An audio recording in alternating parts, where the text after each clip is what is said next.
Il n'existait aucun moyen de cerner l'esprit tordu de Vlad.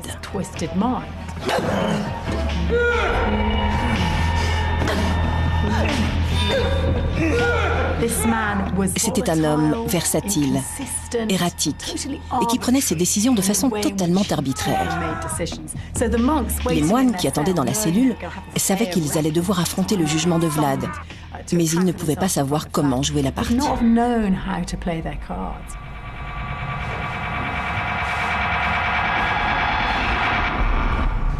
Quand tu seras face à Dracula,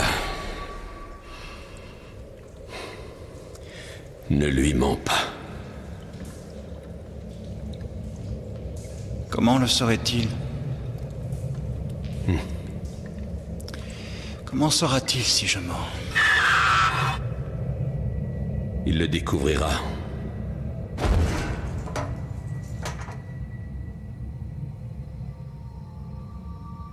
Une de ses maîtresses, une concubine,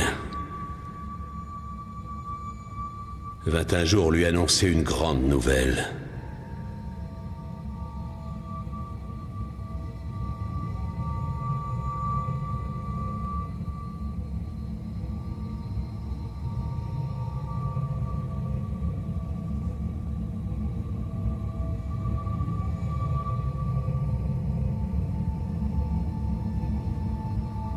Mais Vlad n'en crut pas un mot. Il la fit examiner pour s'assurer qu'elle était vraiment enceinte.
Non, ne lui mens pas. S'il lui déplaît d'entendre la vérité?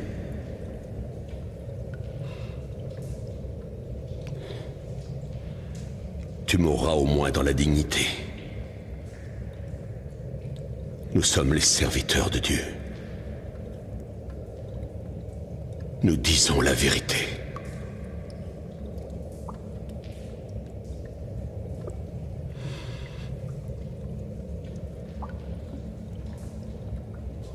Prie pour mourir vite.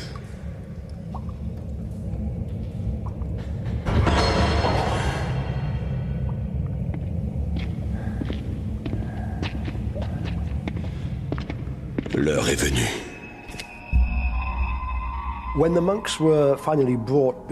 Les moines furent enfin conduits devant Dracula pour être jugés. Ils connaissaient la réputation de cet homme. Il était lunatique et vicieux et ils allaient devoir répondre à ces questions. De leur réponse allait dépendre leur survie.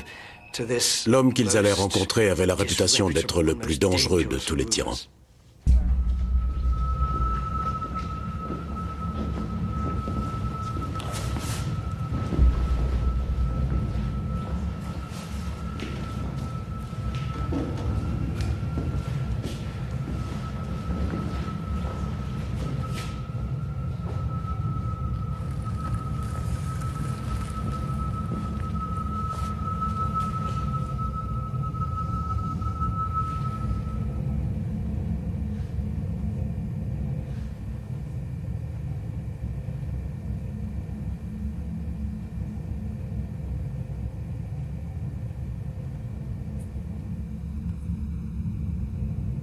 Domine virtutum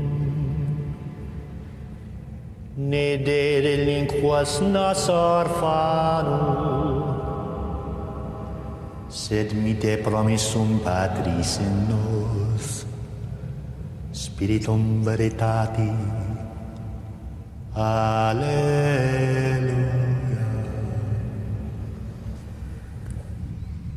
Voici donc des moines dont l'église est si pauvre qu'ils n'ont pas une seule chaussure à enfiler. Nous sommes de l'ordre des Bernardins, monseigneur. Nous restons humbles pour trouver la route du ciel. Désirez-vous vous y rendre si vite? Aussi vite que notre Seigneur le commandera. Et qui est votre Seigneur? Le même que vous, monseigneur. Toi, approche ici.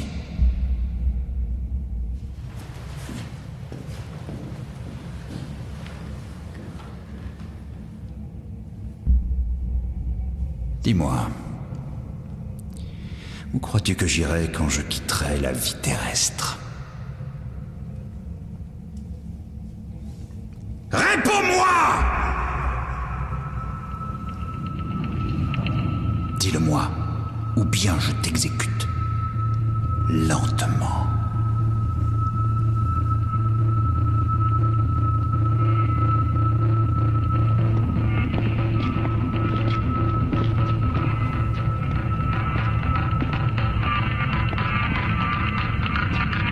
Laissez-moi répondre, monseigneur. J'écoute.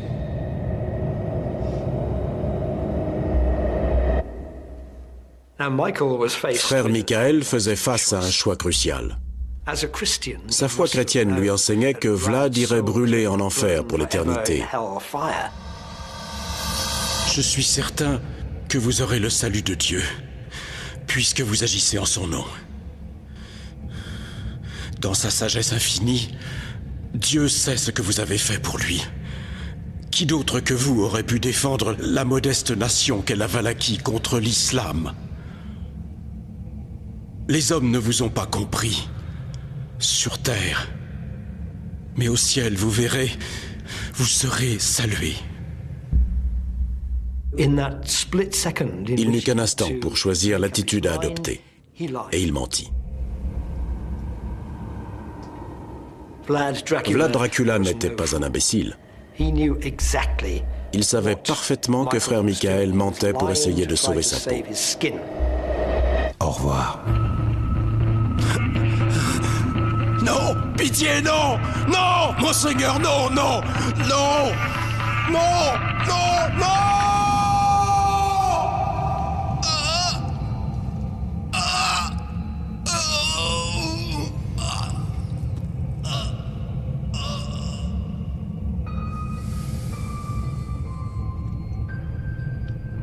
Alors, mon petit, viens plus près.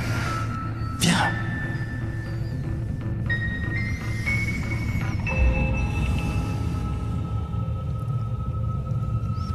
Est-ce que tu vas me mentir aussi?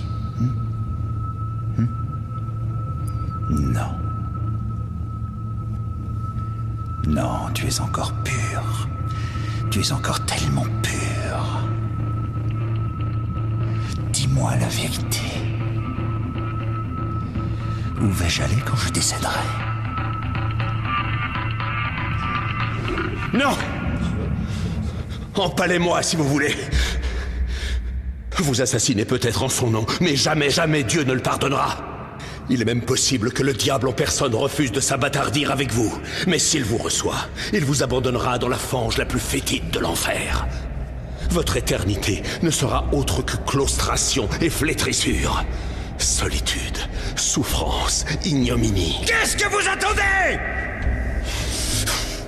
Donnez-moi ça! Donnez ses jambes!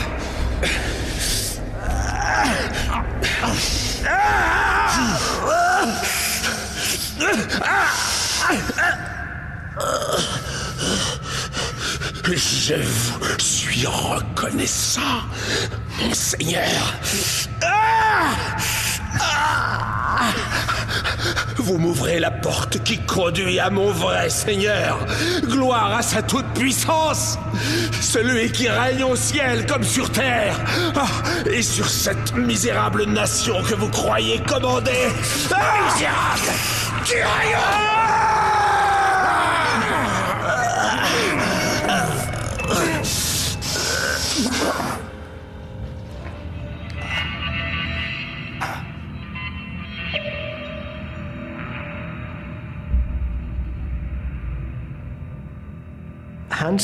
Hans savait qu'il allait mourir, et c'est pourquoi il tint tête à Vlad.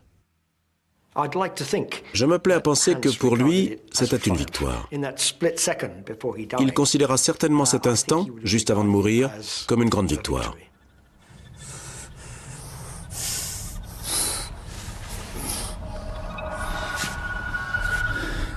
Et maintenant, toi, dis-moi, où est-ce que j'irai quand je mourrai? C'est très difficile de répondre à cette question. Qu'est-ce que Jacob pouvait bien dire pour survivre?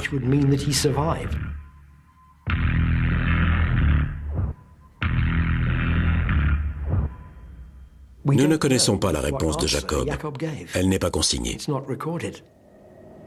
Mais quelle qu'elle fût, il a survécu.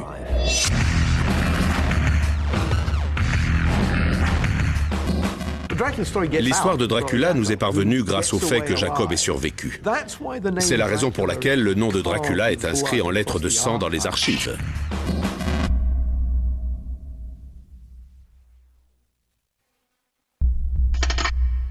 Ce que nous savons de Vlad, c'est qu'il ne laissa pas beaucoup de survivants derrière lui.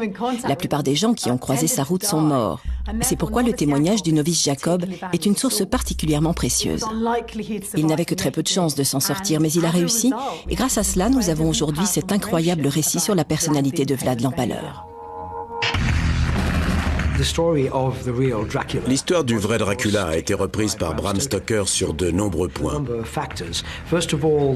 Il y a tout d'abord le lieu de l'action. La Transylvanie fait partie de la Valachie, le royaume de Vlad. Ensuite, il y a le pieu. La seule façon de tuer un vampire est de lui planter un pieu dans le cœur.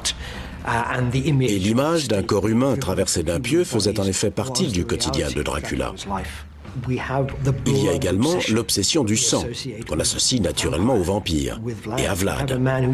Peu lui importait la quantité de sang versé. Enfin, il y a son nom, Dracula, qui aujourd'hui sonne comme un chant funèbre. Il signifie le fils du diable. Ce diable est bien entendu une créature terrifiante, emplie de haine et impossible à arrêter. C'est exactement l'image que nous avons du véritable Vlad Dracula.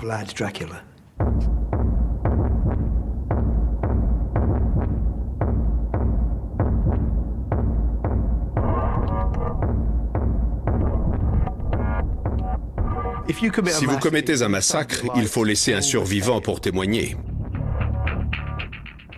Le frère Jacob fut ce survivant. S'il était mort, nous ne saurions sûrement pas aujourd'hui qui était Dracula.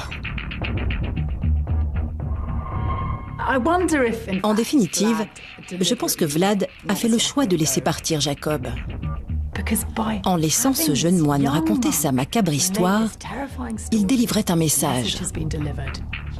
Voici l'homme le plus terrifiant sur Terre. Ne vous en approchez pas.